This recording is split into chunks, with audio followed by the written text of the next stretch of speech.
Let's go! Saquon Barkley, when you watch him, feels special. Commanders fans, will you do the unthinkable going to the Super Bowl in Jayden Daniels' rookie season? Obviously, you know who I'm pulling for here. At the end, I'm going to give you my God's honest prediction, and we start off here with the defensive side of the football. So, obviously, you played this game a few weeks ago.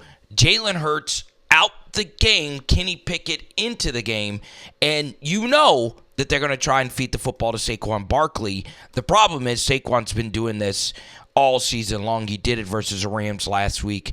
You have two pullers coming around here, bang, bang, and what happens here is Marshawn Lattimore is in a tough spot, okay? He's got a lead blocker he has to deal with, and if he doesn't make this play, Saquon is going to the house.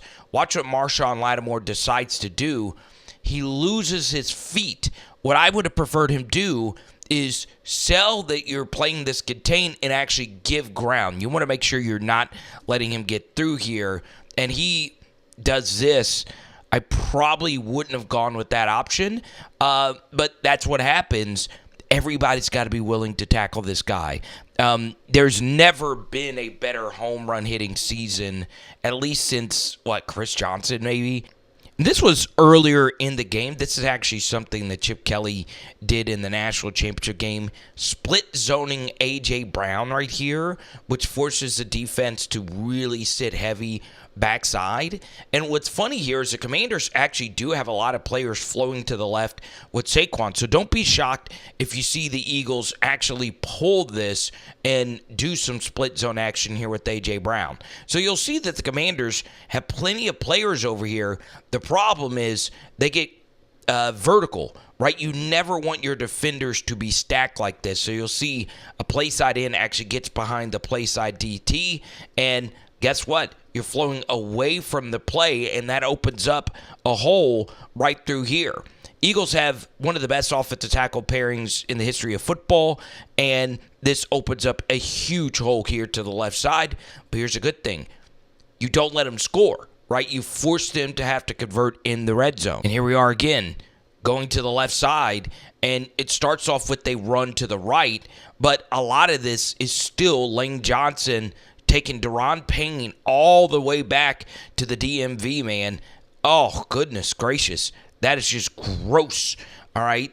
And guess what? It just opens up this huge hole. Left side, Jordan Mailata, Landon Dickerson. But here you are making the touchdown saver, okay? You want them to have to force to convert in the red zone. All right, so let's go to a run later in the game. Once again, Eagles this time getting really sexy with it. Two tight ends to the right side, so you're thinking that this is probably going to be some run to the right, but Saquon is actually to the right, so more than likely it's going to be a run to the left. So they're running to the field away from the strength call, split zoning A.J. Brown again. You get a lot of penetration here, but Now, this is actually a lot better here from the Commanders' defense. You notice Payne 94 right here does a better job sitting on this double. And you see he's not getting pushed back. That's actually not even Payne. And this is just better stuff fitting this run.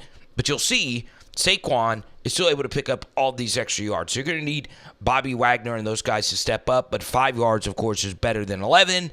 And, of course, better than 68. All right, and let's go to another Saquon run a little bit later in the half.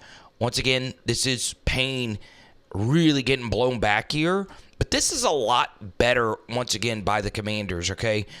They put an extra guy into the box. It's a near impossible block for Jahan Dotson to make. And 92 Dorrance Armstrong does a good job keeping his outside shoulder free in a contained responsibility.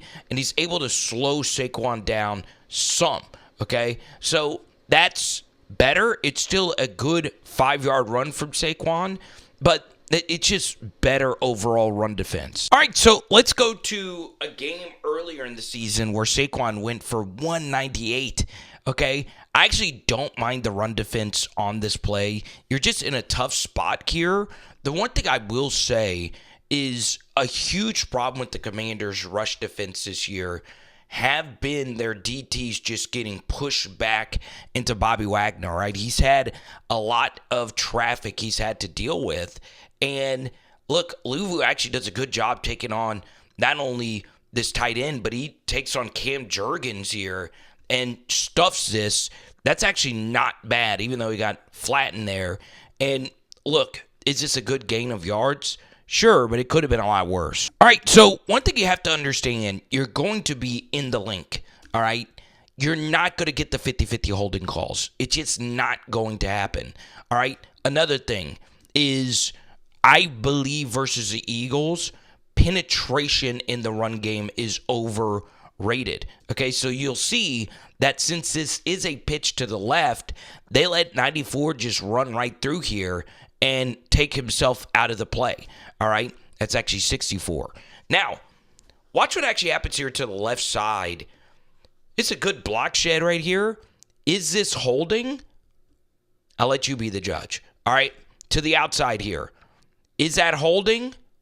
Once again, I'll let you be the judge. All right. If holding is called tightly, it does favor the team that doesn't run as much, and that, of course, are the Commanders. All right, let's go to this 2nd and inches play. Obviously, you get a run here to the left. That's where most of these runs have been. Obviously, we can get into a discussion about the Commanders' defensive alignment here. It is, they have a 7-0 lead, 3:43 left to go in the second quarter. Obviously, a very soft alignment. Safety's playing pretty far back, and you're just out-gapped to the left here. So this, obviously, is just a very easy run to the left. And guess what? The Eagles are going to take these numbers advantage and gap advantages all day, every day. What you have to do, though, is just make these tackles. All right, so Jalen Hurts over the years has not really been a QB that's thrown to the running backs often, right? And that's normally the case with dual threat QBs. They just don't check down as much because, of course, if a play breaks down, they can also run and make something out of it.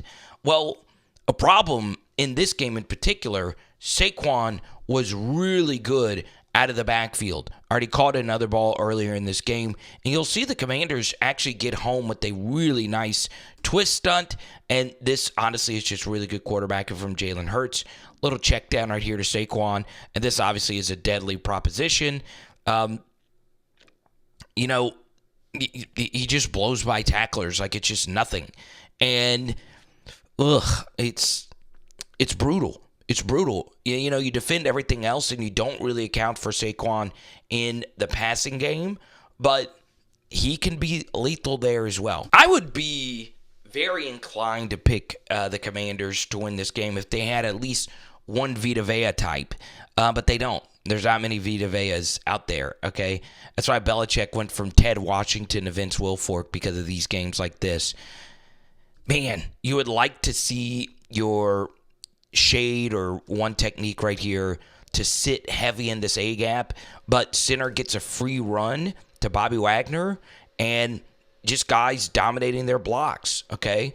It's a good job by 98 fending off and slowing Saquon down some, but you know what? I'll live with this. 3rd and 3, this is irresponsible defensive end play, okay? I would like to think in this spot that Saquon Barkley is likely getting the football. So there really is no point to rush upfield and take yourself out of the play. It's also Lane Johnson being the best right tackle of this era. Look at this gaping hole, all right? And when you fire this far upfield, you really do take yourself out of the play. It also increases the distance for Saquon to cut out here, right? If you play a little bit more of a run fit with your heels on the line of scrimmage, this is just tighter for Saquon to run through. Instead, he's able to just gallop right through there, and there's really nothing Bobby Wagner can do. You need a safety to come through and make this play. 20's not about that life, all right? Let's see if our single digit can do it. Number 1, no, we're just not even going to touch him. It's a walk-in touch. And this is where your run fitting can get sloppy. You do not want your linemen to stack on top of each other. You see how these guys are vertically aligned? That's not how it's supposed to be, okay? So this opens up a cut right here for Saquon to get vertical, which is never good. And lucky enough, 64 makes a really good shoestring tackle right there. Next thing you cannot do is lose your feet, all right? When you do this versus Jayden Daniels, he makes you pay. Same thing versus Saquon Barkley. So the play side shade was just brutal in both the Commanders matchups. And this actually is away from the play side. But basically the A-gap DT loses his feet for no reason whatsoever. What I was thinking is he thought he was going to be engaging with Cam Jurgens, but this actually is just a zone block to the right. So he whiffs Jurgens and falls down. All right? So what does Lander Dickerson do? He immediately gets his butt to the hole and finds someone else he can seal. So essentially, one left guard is able to block two players. All right? And what happens? Well, this hole is a massive, massive, massive Kardashian right here. And, you know, it's blouses, right? That's why, especially versus Saquon Barkley, who is probably one of the best I've ever seen at finding those cutback lanes, you've got to be on your feet. Now, one thing I will say, if you are the Commanders, pick this ball up, all right? It's close, him dropping this one. You got to go pick that up. All right, right then and there, it could give you an extra possession. So, Commanders Nation, do you believe JD5 can get it done? And that's the biggest gap, I believe, in this game, is that Jalen Hurts is not on Jayden Daniels' level. You'll see right here, Jalen Carter, the best DT right now, maybe in the entire NFL, had a wide-open stunt to tackle one of his rivals, Jayden Daniels. He couldn't do it, and that's the big difference, right? JD5 is just that freaking guy. So, look, you guys know I've been doing Commanders film studies all season long. But my pre-playoff prediction has gone exactly correct, right? You can see it for yourself. I'll link it down below.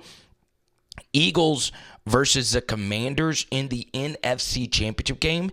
And I had the Eagles winning this game. And I am going to stick with it. I feel like I would give the Commanders bad luck if I were to change my opinion now. Obviously, I want Washington to win.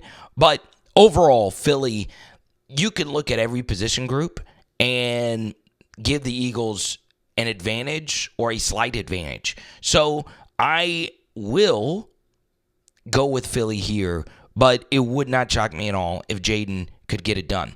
Now, comment below your predictions. Let's go, JD5. Pull. Prove these doubters wrong. Let's go. It is Power Hour NFL. Boom. And tonight we are doing some Cajun chicken. Let's go.